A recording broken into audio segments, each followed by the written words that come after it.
ऐसा भी था दोस्तों जब पूरे गांव में केवल एक टीवी हुआ करती थी और पूरे गांव के लोग एक साथ बैठकर मूवी का एंजॉय करते थे।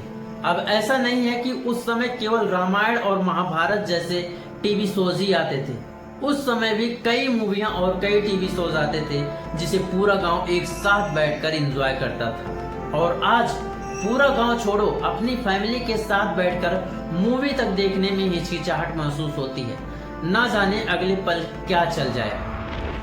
क्यों आज एक क्लिक और खुल जाती है वो दुनिया जहां कहानी नहीं शरीर बिकता है, जहां अभिनय नहीं उत्तेजना का व्यापार होता है। क्यों आज मूवियों और ओटीटी प्लेटफॉर्म पर कामुकता, रोमांस और अश्लीलता को खुलेआम दिखाया जा रहा है। आइए समझते हैं आज के इस वीडियो में। साल था 1896। भारत अभी भी अंग्रेजों का गुलाम था और उसी समय मुंबई के वाटसन होटल में कुछ ऐसा हुआ दोस्तों जिसने भारत की कला, संस्कृति और भविष्य की दिशा ही बदल दिया। 1896 में लुमियर ब्रदर्स ने भारत में पहली बार मोशन पिक्चर का प्रदर्शन किया। यह फिल्म फ्रांस से लाई गई थी और इसे मुंबई के वाटसन होटल में चलाई गई। किसी ने नहीं सोचा था कि ये हिलती डुलती तस्वीरें एक दिन भारत में सबसे बड़े बिजनेस का रूप ले लेंगी। इसी जादू से प्रेरित होकर एक नाम सामने आया, दादा साहब फाल्के। सन 1913 में दादा साहब फाल्के ने भारत की पहली फुल लेंथ मूवी बनाई, राजा हरिश्चंद्र। यह फिल्म धार्मिक कथाओं पर आधारित थी दोस्तों और इसके सभी पात्र पुरुष थे। यहाँ तक कि स्त्री के पात्र भी पुरुष ने निभाए थे। जहां आज गर्ल के बिना मूवी की कल्पना तक करना असंभव है, वहीं दूसरी तरफ भारत की पहली मूवी में राजा हरिश्चंद्र के पत्नी का कैरेक्टर भी एक पुरुष ने निभाया था। 1931 आते आते भारतीय सिनेमा अपने पैरों पर खड़ा हो चुका था और फिर आई आवाज की क्रांति। अब वक्त था उस जादू को और जिंदा करने का और ये हुआ आवाज से।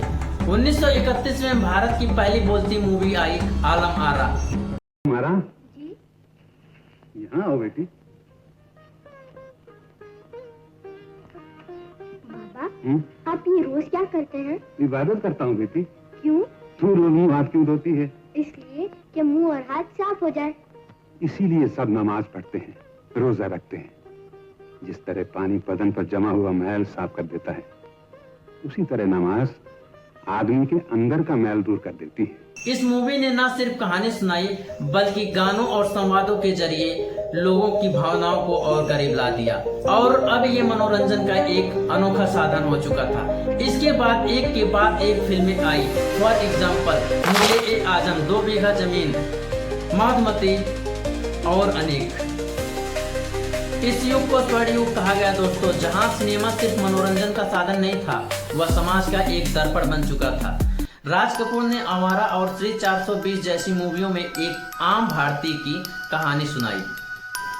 सिनेमा अब हर घर की बात बन चुका था, लेकिन इसके रूप और माध्यम अब बदलने लगे थे। 1960 के बाद भारतीय सिनेमा रंगीन हुआ। राजेश खन्ना, अमिताभ बच्चन और धर्मेंद्र जैसे सितारों ने फिर आया 90 का दशक, जब शाहरुख खान, सलमान खान और आमिर खान के स्टारडम और रोमांस का एक नया दौर शुरू हुआ, जिसके बाद मर्डर, हवस जैसी फिल्में सन 2000 के बाद आने लगी। और अब वो समय जा चुका था जब सिनेमा टीवी पर देखा जाता था और फोन केवल बात करने का जरिया था। उस समय के कीपैड फोन हमारी सोच, हमारी आंखें और हमारे कान को नियंत्रित कर रहा था। लेकिन 2016 में जब जियो ने इंटरनेट को घर घर तक पहुंचाया, उसी समय जन्म हुआ ART बालाजी और उल्लू जैसे लोकल OTT प्लेटफॉर्म का। बालाजी की शुरुआत टेलीफिल्म द्वारा 2017 में शुरू किया गया था, जिसका मात्र एक टारगेट था, बोल्ड, रियलिस्टिक और यंग ऑडियंस तक अपनी पकड़ बनाना। लेकिन बोल्ड की परिभाषा कब अश्लीलता में बदल गई, कुछ पता ही नहीं चला। बालाजी के आने से मार्केट में एक के बाद एक एप्लीकेशन आने लगी। फॉर एग्जाम्पल, उल्लू, कुकू, फ्लिज मूवी और रैबिट मूवी। ये सभी OTT प्लेटफॉर्म कंटेंट के नाम पर सॉफ्ट पोर्न परोस रही है, जो हमारे यूथ को एक ऐसा जहर पिला रही है जो उन्हें शारीरिक, मानसिक और यहाँ तक कि आर्थिक रूप से भी कमजोर बना रही है। 2024 की एक रिपोर्ट के अनुसार आज भारत पोर्न देखने वाले देशों में तीसरे स्थान पर है। और इससे ज्यादा चौंकाने वाली बात यह है दोस्तों कि आज पोर्न देखने वालों में सबसे बड़ी जनसंख्या 18 से 24 वर्ष के स्कूल या कॉलेज के स्टूडेंट्स हैं। चौंकाने वाली बात यह है दोस्तों कि आज 11 से 17 साल के बच्चे भी पोर्न देख रहे हैं। आज हर 4 व्यूअर में 1 व्यूअर महिला है। जिसे लोग पहले छिपकर देखते थे, आज उसका सब्सक्रिप्शन मिलता है, यानी कि पोर्न देखने के लिए भी लोग पैसे पे कर रहे हैं। FY22 की एक रिपोर्ट के अनुसार आज बालाजी पर 38 लाख और उल्लू पर लगभग 27 लाख पेड सब्सक्राइबर हैं, जिसमें 60% सब्सक्राइबर टीयर 2 एंड टीयर 3 के क्षेत्र से हैं। उल्लू और बालाजी ने सबसे पहले टीयर 2 एंड टीयर 3 के क्षेत्र के लोगों को ही टारगेट बनाया था। जैसे बालाजी की सीरीज गंदी बात, रागनी MMS रिटर्न और उल्लू की सीरीज चरम सुख रीति रिवाज में किसी एक महिला को एक ऑब्जेक्ट की तरह दिखाया जाना, यही एक कारण है कि आज बालाजी और उल्लू जैसे OTT प्लेटफॉर्म एक ऐसी बीमारी का पेड़ बन चुका है जिसे उखाड़कर नहीं फेंका गया तो वो हमारे समाज में ऐसी महामारी फैलाएंगे जिसका इलाज तक करना असंभव हो जाएगा। 1 मिनट के लिए अगर हम OTT प्लेटफॉर्म को साइड में कर दें तो YouTube, Facebook, Instagram, आज एक भी ऐसा सोशल मीडिया प्लेटफॉर्म नहीं बचा है जहां पर यह महामारी ना फैले। अभी मेरा CBFC central board of film certificates और भारत सरकार से केवल एक सवाल है कि 90 के दशक में जो सेंसर बोर्ड इतना सख्त हुआ करता था कि वो हीरोइन के स्कर्ट की लंबाई तक तय करता था, वही सेंसर बोर्ड आज इतना खामोश क्यों है। 1978 की फिल्म सत्यम शिवम सुंदरम में जीनत अमान के कपड़े, बोल्ड सीन और पोस्टर की वजह से सेंसर बोर्ड ने इस फिल्म से कई सारे सीन हटवाए थे, जिसकी वजह से ये फिल्म अपने जमाने की सबसे विवादित फिल्म रही। तो आज सेंसर बोर्ड इतना खामोश क्यों है? आज हेट स्टोरी, जिस्म 2, BA पास जैसी मूवियों को बिना किसी रोक टोक के सेंसर बोर्ड कैसे पास कर दे रहा है? जिस तरह आज OTT प्लेटफॉर्म सॉफ्ट पोर्न के नाम का जहर फैला रही है, इन पर भी सख्त रूल होने चाहिए। उल्लू और AIT बालाजी जैसे OTT प्लेटफॉर्म की वजह से 14 से 17 वर्ष की उम्र के बच्चों में यौन जिज्ञासा को लत में बदल रहे हैं, जिसकी वजह से कम उम्र में उत्तेजक दृश्य देखने से ब्रेन का डोपामाइन सिस्टम असंतुलित हो जाता है और इससे बच्चे पोर्न एडिक्शन के शिकार बन जाते हैं।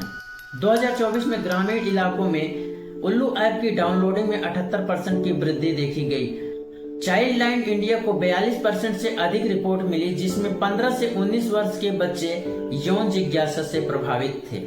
मोबाइल में छुपा कर कंटेंट देखना, झूठ बोलना, नींद की कमी, ये सभी चीजें घर के माहौल को बिगाड़ती है। पति पत्नी के बीच यौन अपेक्षाओं में विकृति आती है। जब पार्टनर रिश्ते को स्क्रीन से तुलना करने लगे तो NCRB की रिपोर्ट्स के अनुसार सन 2022 में 27% वैवाहिक विवादों में OTT पर अश्लीलता देखने की भूमिका पाई गई। अगर आज हमें अपने समाज को इस बीमारी से बचाना है तो सबसे पहले भारत सरकार को डिजिटल कंटेंट सेंसर बोर्ड की स्थापना करनी होगी। OTT प्लेटफॉर्म पर एज वेरिफिकेशन सिस्टम अनिवार्य होगा।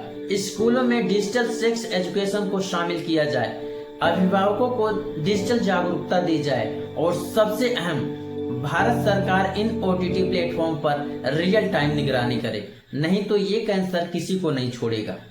मनोरंजन जरूरी है, लेकिन अगर मनोरंजन हमें पतन की ओर ले जाए तो वो जहर है। उल्लू और बालाजी सिर्फ ऐप नहीं है, वो इस बात के संकेत हैं कि हमने नैतिकता को बाजार में बेच दिया है। अब समय है सवाल उठाने का, क्या OTT प्लेटफॉर्म पर अब लगाम लगनी चाहिए? हेलो दोस्तों, आपको ये डॉक्यूमेंट्री कैसी लगी और आप अगली डॉक्यूमेंट्री किस टॉपिक पर देखना चाहेंगे? कमेंट सेक्शन में अपनी राय जरूर दें और सबसे जरूरी बात, चैनल को सब्सक्राइब कर लो यार, इससे हमें मोटिवेशन मिलता है ताकि फ्यूचर में हम आपके लिए और भी बेहतरीन वीडियोस ला सकें। Thank you so much.